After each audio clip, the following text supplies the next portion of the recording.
Okay, so I'm in my kitchen with all the materials I need to set up this experiment to determine whether or not the type of food that I provide a small unicellular fungi, yeast, will change the amount of carbon dioxide they produce. So normally you would do this with a group of students in your lab, but because of the current situation, I'm going to do this for you in my kitchen.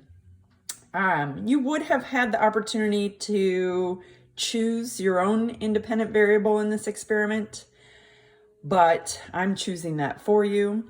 So what I've set up here, you can see in my lab book, is that I have a control group that's going to have 80 milliliters of distilled water set at 40 degrees Celsius with a pH of 7. I'm going to add 3 grams of yeast, 5 grams of sucrose. I'm not going to add any salt, and I'm not going to put this in the dark. To my first treatment group, I'm going to keep it all the same. So my controlled variables will include the amount of distilled water, the temperature, the pH, the absence of salt, and the presence of light, and 3 grams of yeast. But my independent variable is going to change. I used 5 grams sucrose in my control group.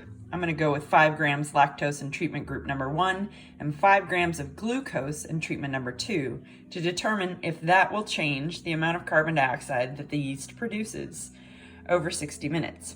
So I'm going to go ahead and add all these materials to these Erlenmeyer flasks after I weighed them on my very antique scale. And I'll be right back.